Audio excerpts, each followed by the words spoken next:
We continue with our discussion on Applied Corporate Finance, Unit 5, Dividend Policies of Companies. And in this particular section, we're going to discuss about how do you gauge if a company is paying enough dividends or not, right? So how much are they paying? And if they're not paying, then what are they doing with the money? These are two important considerations that come to us when we look at broadly analyzing what is the dividend policy of a company, right?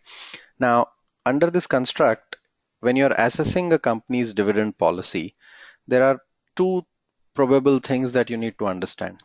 We first need to find out how much the company has paid and how much they could have paid, right? So technically, how much money do they have to pay dividends and how much have they used to actually pay?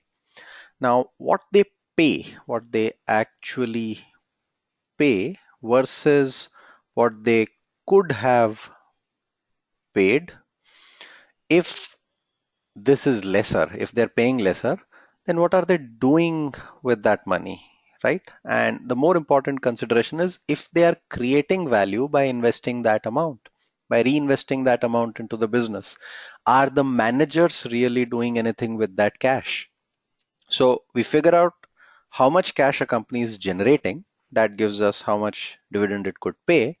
And then we try and find out how much it is actually paying, and then we try and identify if there is a big gap between these two. That means the company is not paying a lot of dividend, which means it is reinvesting a lot of it. What is the reinvestment return, right? So what kind of returns they are generating on the money year on year, right? Second way to look at it is we can find if the company is paying enough when compared to peers, either in the form of payout ratio or in the form of a comparison between the actual payment versus potential payment, right? We could look at both these calculations to understand whether or not a company is paying enough dividends to its shareholders as compared to its peers, right? Now let's kind of take this ahead and to figure out what the company paid. We're going to look at the first thing now, which is the payment that the company is doing versus what is the potential for payment. To understand what did they pay, we have to look at both the dividends and any kind of buybacks, because stock buybacks are in a way returning cash to the shareholders, correct? I'm buying shares from the existing shareholders at a certain price point. That's basically returning money to some shareholders, correct? So stock buybacks are similar to dividends, and hence a company could either choose dividends or choose stock buybacks. Any one of these is fine. So we need to actually figure out if there is a case where a company has paid done both of these activities, and then we compare it with the potential. It's also possible that a company does not do buyback every year. Typically, dividend comes every year, but buybacks happen once in a while.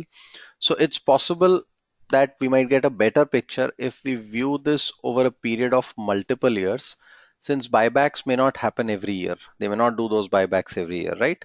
So it might make sense to look at maybe a 3 year or a 5 year period and then compare what the firm has really done over this period, right? So we're going to look at this step by step in terms of what is the dividend the company has paid each of these years, and what is the kind of returns that they have generated on the money that they have not paid as dividends, right? Now, so that's the angle of how much the company has paid, which is dividend plus stock buybacks. Now we turn our attention to how much could they have paid, which is the potential.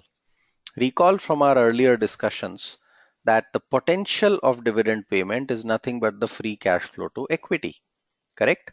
So free cash flow to equity is a measure of how much cash is left in the business after all the non-equity payments are done and any reinvestment needs for future are taken care of in the form of either capex or working capital needs.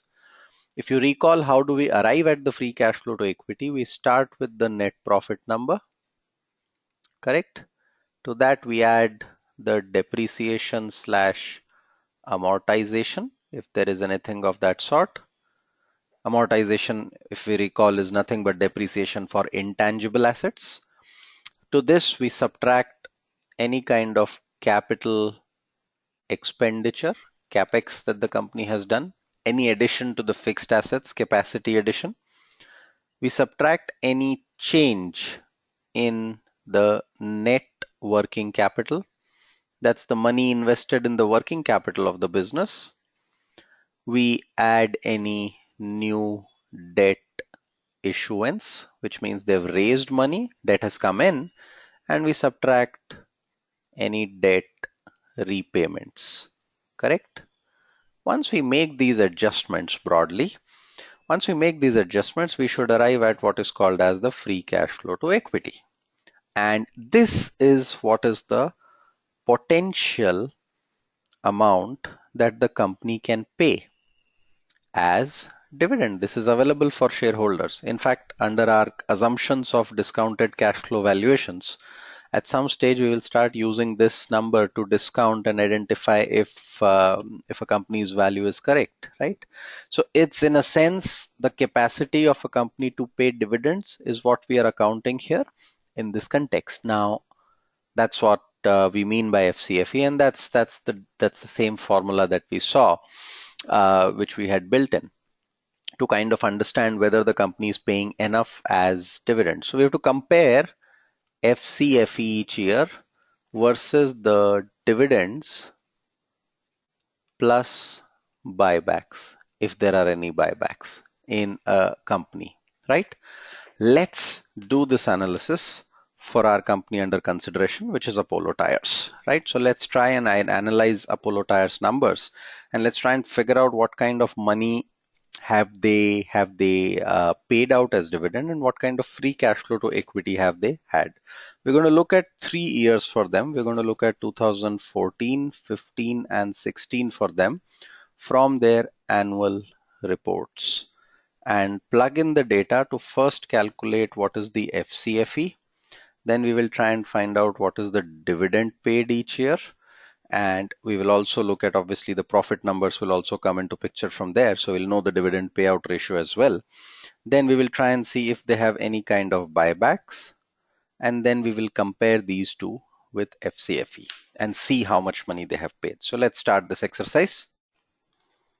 So we look at the consolidated statements for Apollo Tyres for 2016 and 17, and we'll need some set of data here. So what we'll do is we'll start putting in the numbers for a few line items. So we'll put in the net profits for these years. We're going to put in the long-term debt.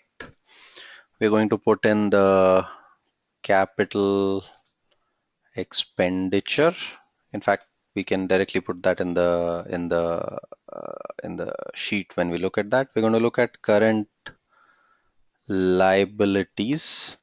We're going to look at current assets less cash. We're going to look at non-cash current assets in that context, because we have to look at working capital, right? And in fact, I can put the net profits number here. So let's put the net profits number here. Then we put the depreciation and amortization. We look at the capital expenditure that is there. We can look at what kind of change in debt is there, and we can look at what is the change in working capital. Correct? And this will give us the free cash flow to equity.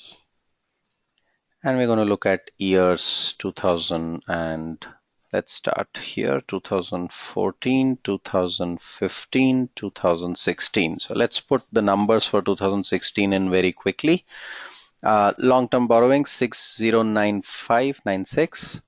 So that's 6096, and long-term debt for the previous year is 3339. So 3339. And we'll look at the data for 2014 in a moment. Then we plug in current liabilities for these guys, and current liabilities are 25,993 for the previous year. So that's 25,993 for the previous year. and we get 35,148 for this year. So 35,148, right? And then we look at current assets, and we have to subtract the cash and current investments, right? If you remember, cash and current investments are both cash and cash equivalents, and we're going to use non-cash current assets.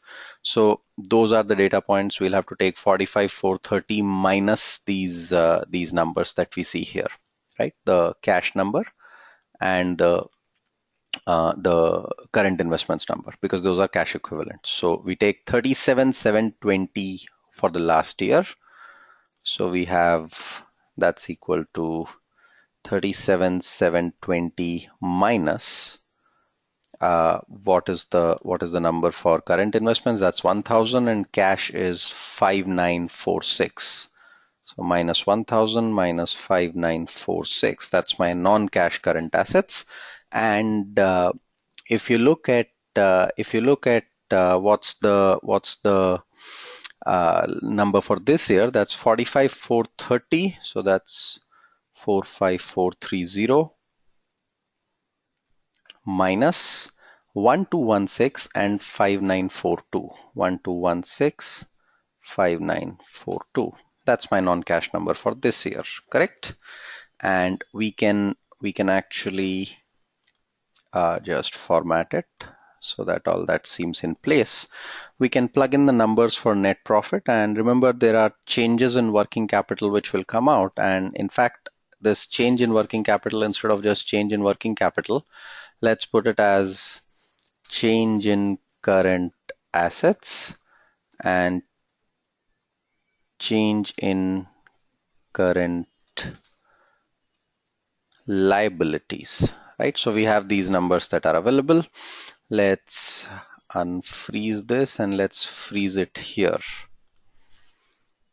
So we're going to freeze the panes here so that we can look at those. Now we can put in the net profit number for the year.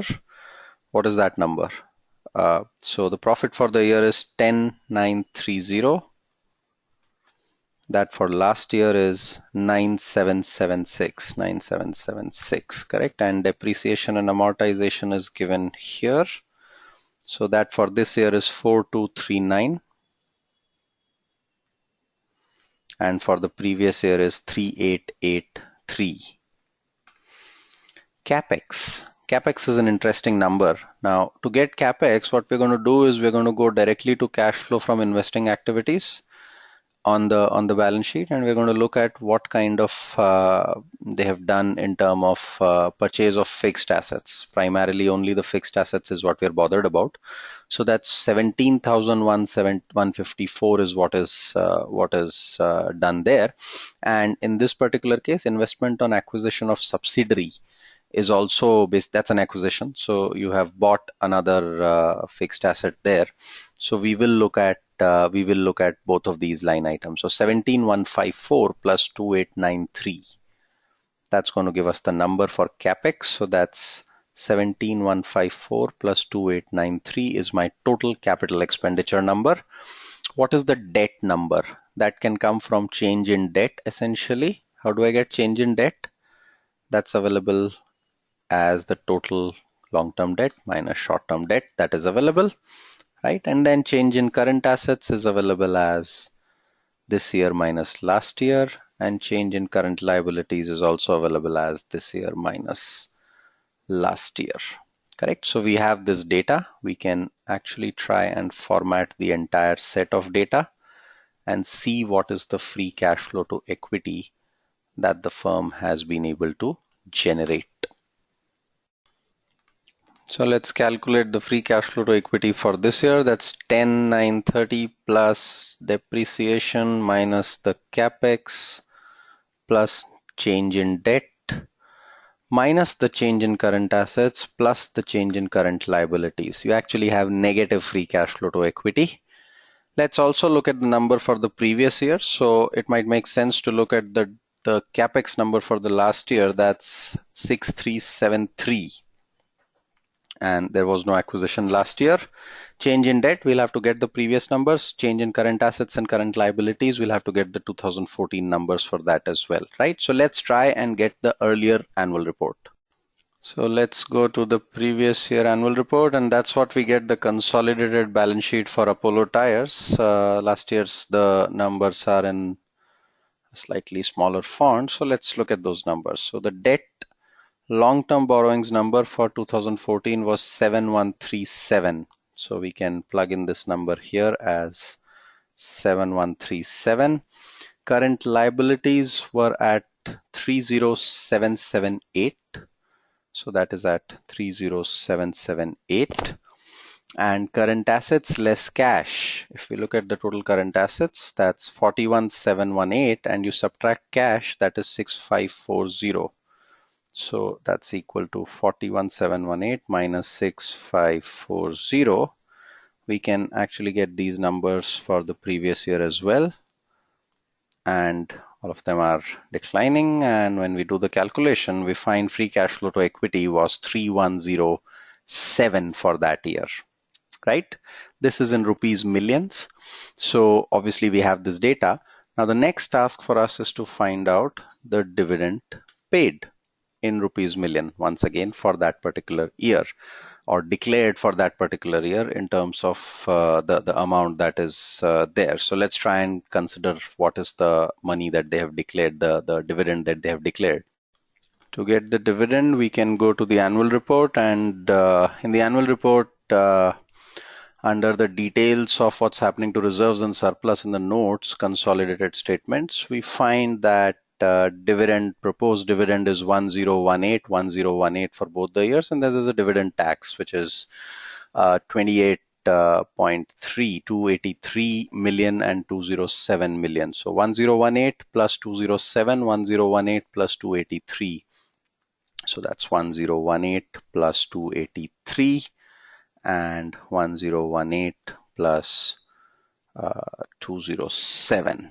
Those are the dividend paid numbers. These include the tax. So we can say including taxes, right? So it seems this year they have done a lot of capex, and that's resulted in a little bit of a decline in free cash flow available to shareholders. But given the numbers of the previous year, what numbers we see, they've actually paid a fair chunk of dividend during this period. So in the last 2 years, they've paid about 2,500 million, whereas the cash flows they have had is about 2,600 million. So they haven't really held back too much at their own end, right? They have been able to kind of repay, looking at the numbers that the company has seen, correct? So that's broadly the first part that we see. We had also seen this earlier in our calculations of the payout ratio and all that, the consolidated dividend that they had paid, these are the numbers we had seen, correct? So let's now come back to our discussion. We've seen what kind of dividend is there. Now, even assuming, let's say they don't pay dividend, in this case they did, we can actually figure out what is the return they have generated in case they have not paid dividend. So we can compare the return on equity to the cost of equity.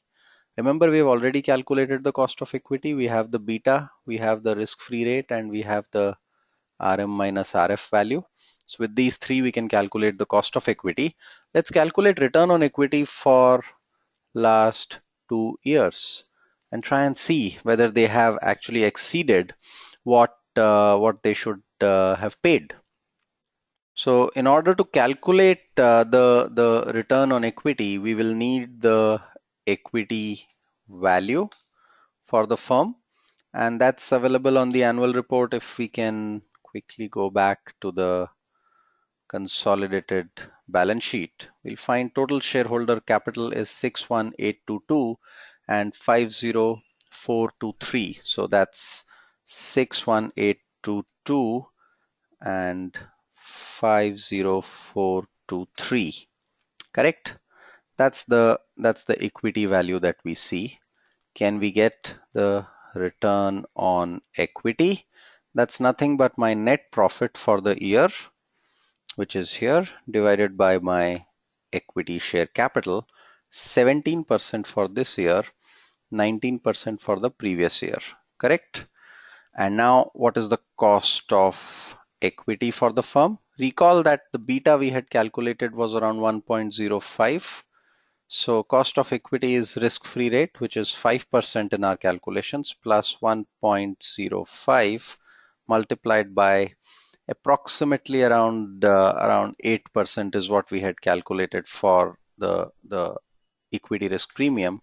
That's my cost of equity. That's going to be the same for most of the years. Obviously, we can decode and try and calculate this also annually by looking at the beta only for that particular year. But assuming that the company has been able to exhibit longer term beta, we do find that return on equity is more than cost of equity, which means the company is creating value on retained money, right? They are creating value on retained money if we do this comparison and this calculation. So technically the firm seems to be doing fine, and that's my return on equity versus cost of equity calculation for Apollo Tyres, right? Now, we have to do a similar test for your company under the project. What do? You calculate the FCFE for the last few years, just like what we did. You calculate the dividend paid and buybacks, and we didn't see the buyback, so we may actually want to consider if there was a buyback, but for Apollo Tyres there was no buyback during this period. And compare return on equity versus cost of equity for the period under consideration to see if the company has created value with undistributed dividends, if any. I mean, they could have paid the entire amount, but if they have not paid the entire amount, is there any kind of value that is generated there? And as we come to an end of this particular video, a couple of quick questions. What number tells us about the potential of a firm to pay dividend, and how do we measure it or calculate it? And should buybacks also be considered as a part of dividend payment, and why? Thank you.